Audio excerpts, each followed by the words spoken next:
هو في كذا حاجة. اه لما شخص قالك ان عايز اركز في حاجة معينة، اسأل نفسك قبل ما تبدأ تخش عشان تذاكر، هل يا ترى في توتر؟ هل انت خايف؟ هل قلقان؟ هل في فكرة جواك مضايقاك؟ هل في اصوات تانية عمالة تشتغل معاك؟ اخلص دول كلهم، وعشان ابدأ لازم اتوضى واصلي ركعتين لله وهدي اعصابي، وبعدين اعمل تنفس اسمه تنفس الله. شوف تنفس جميل ازاي، بتوع هواي مسمينه الها، لكن الهي اخر حرف في اسم الجلالة. فلما تاخد نفس عميق، الله، كل أعصابك ترتاح، ومن هنا تتوكل على الله. لما تيجي تمسك حاجة وتعملها، اعمل لها رابط، وتعمل لها مثلا المخ بيفكر بالصور، فتقول كل صفحة فيها فكرة، والفكرة الصفحة كلها بتشرحها. أنا هاخد الفكرة واحطها في مربع، احطها في دايره، واعمل لها لون. مش هتاخد مني العمليه دي اكتر من ساعتين، لكن مش هنسى. انا طلعت الفكره، بعد كده انا ممكن اقرا واعرف الفكره بتقول ايه. اصبحت عشان خاطر بعمل حاجات كده مختلفه وفيها الوان وفيها حركات وتنفسات، مش هنسى.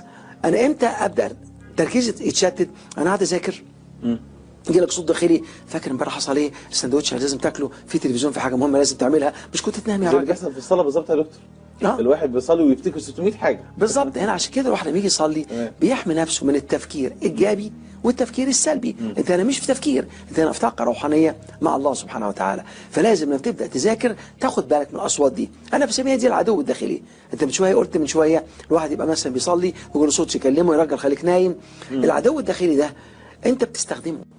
لازم اولا تعترف انه موجود، مجرد ما تعترف انه موجود اصبحت عارف. كل انسان له قرين هنا. وبالظبط كده. في حاجه ثانيه، بفرض مثلا ادي مخ الانسان، تمام، وتحت كده في حاجات عماله تتنطط، دي كلها الافكار الداخليه. دي فكره تقول لك اتعلم، فكره تقول لك ما اتعلمش، فكره تقول يا اخي لسه عندنا اصل، لسه هتعلم، انت تعبت قوي، وبعد فكره وبعد ما تنام فتبص لكل واحده تهز كرامتك، لسه هتصرف، انت بتعرف شوف لك فرخه كلها، فتبص تلاقي كل اللي انت بتعمله ده الفكره الاعلى قوه هي اللي بتصعد اعلى. يعني ايه اعلى قوه؟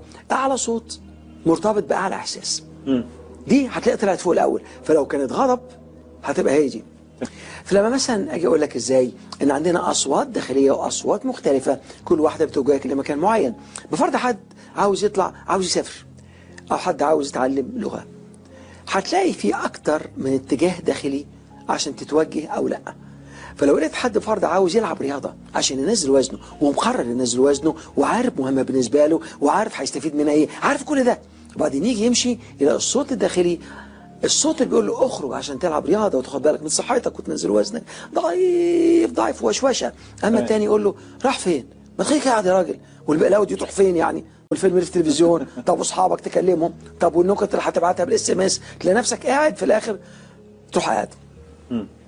الفرق بين الاثنين حاجه بسميها مرحله اليقظه. الواحد لما يكون عنده يقظه بيحصل جواه ايه؟ ويتعرف على الاصوات دي، ويلاقي نفسه مثلا بقول لك روح في مكان هادي، اقعد فيه لمده ساعه متكامله، انصت فقط، ما تعملش حاجه. عارف في خلال الوقت ده لو تنصت فقط فعلا، ركز بس على تنفسك، هتبدا تسمع صوت الهواء ما سمعتوش قبل كده، هتبدا تسمع صوت اذا كان في ميه هتسمعها، احتمال تشوف اذا كان في حاجه اتحركت جنبك ان ماشيه جنبك هتشوفها، قبل كده مش واخد بالك. اصبح تركيزك متسع، فبتتسع بتصبح واحد مع الكل. لما بتصبح واحد مع الكل بتبقى نفسيتك احسن، بتبقى استرخائك اقوى، سلام وهدوم داخلي. من هنا بتخش جواك اكنك زاير وبتزور الاصوات دي، وتعرف ان كل واحد فيهم عاوز ينجح، فنجاحه نجاحك. فبتعرف تعمل حاجه اسمها مفاوضات معاهم، فبتتعرف عليهم وبتديهم اسماء وتديهم اشكال. فلو حصل واحد فيهم طلع اللي هو اللي يقرفك، تبقى عارفه، تبقى عرفت